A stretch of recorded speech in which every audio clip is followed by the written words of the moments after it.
일본 디스플레이 업체 JOLED가 최근 삼성전자에 무더기로 특허 침해 소송을 제기했습니다. 해당 기술은 삼성전자의 스마트폰 갤럭시에 탑재된 OLED 패널 회로 구조와 관련된 기술이라고 추측되고 있는데요. 그 배경에 대한 의혹이 불거져 논란이 되고 있습니다. 디스플레이 글로벌 시장에서 퇴물이라고 볼 수 있는 일본의 마지막 발버둥이 아닐까 싶네요. 일본 JOLED는 미국 텍사스 지방법원, 독일 마나임 지방법원에 삼성전자, 삼성 디스플레이를 상대로 글로벌 특허 침해 금지 소송을 진행했는데요. 소송은 총 5건으로 확인되었습니다. JOLED는 현재 삼성이 허락 없이 특허를 침해하고 갤럭시 스마트폰을 판매하며 부당하게 이득을 취하고 있다고 주장하고 있는데요. 핵심은 스마트폰 OLED 패널에 관련된 기술인 것으로 추측되고 있습니다. 스마트폰에 사용되는 OLED 기술은 구동 방식 때문에 높은 기술력과 노하우를 필요로 하는 만큼 민감한 문제라고 할 수 있는데요. JOLED는 삼성전자보다 상대적으로 기술력이 떨어지는 업체입니다. 저희가 의심될 수밖에 없는 상황이죠. 업체 관계자는 일본의 이번 소송은 삼성이 절대적인 지배력을 갖고 있는 중소형 OLED 디스플레이와 갤럭시 스마트폰을 모두 노린 것이라며 사실상 불이익의 일격을 당한 것과 같다고 설명했습니다.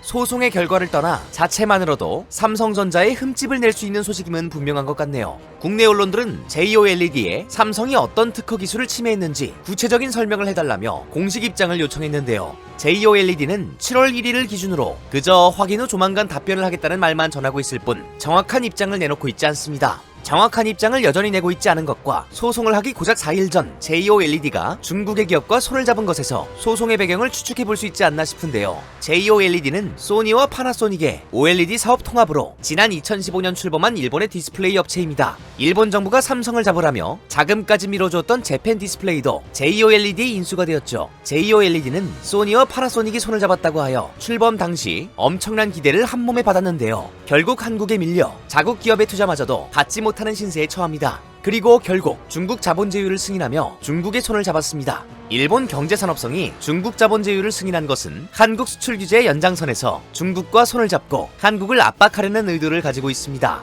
그리고 중국 TCL 자회사가 한국보다 기술력이 한참 부족한 JOLED에 투자를 한 것은 디스플레이 업계의 최대 난적인 삼성전자를 끌어내리기 위한 것으로 보입니다. OLED 사업에 사활을 걸고 있는 중국에게 삼성전자는 가장 큰 걸림돌이기 때문입니다. 그도 그럴 것이 올해 1분기 삼성 디스플레이 중소형 OLED 패널의 글로벌 시장 점유율은 무려 86.1%입니다. 대형 패널은 LG 디스플레이가 90%를 차지하는 등 한국 기업들이 시장을 주도하고 있다고 봐도 무방합니다. 업계 관계자는 삼성을 정조준한 이번 JOLED의 특허 침해 금지 소송에 대해 중일연합 세력의 삼성을 향한 선전포고라고 말했으며 한국광기술원 김영우 수석연구원은 일본은 OLED를 생산해 한국을 이길 생산이 없기 때문에 원천 기술을 공개하고 수익을 얻는 모델을 구상한 것이고 CSOT는 기술력을 도약할 기회를 만들려는 것이라는 설명을 했습니다. 어쨌든 중국과 일본이 손을 잡고 삼성을 끌어내리기 위한 조치를 시작했기에 이에 대해 예의주시를 해야 할 것 같다는 생각이 듭니다. 국내 기업들이 자리 잡고 있던 시장에 새로운 경쟁자의 침투가 시작된다는 뜻이기 때문이죠. 특히나 무섭도록 세력 확장을 해나가는 중국 기업이 하필 한국을 넘어서지 못해 이를 갈고 있던 JOLED와 손을 잡고 영토를 넓혀가고 있으니 국내 기업들도 기술 개발 및 생산에 집중해야 할 것 같습니다. 자칫 공정이 간편하고 생산 원가가 낮은 중국발 저가 액정 표시 장치 사태와 같은 상황이 또 벌어질 수 있으니 말입니다. 어쨌든 JOLED는 우선 중형 OLED 패널 개발에 집중을 할 것으로 보이는데요. 중국의 1위 TV 제조사, 일본의 대표적인 디스플레이 업체가 협공을 해도 삼성이나 LG의 기술을 당장 제칠 수는 없을 것으로 예상됩니다. 다행히 한국 기업들은 현재에 안주하지 않고 미래에도 시장을 주도하기 위해 끊임없이 기술력을 키우고 있습니다.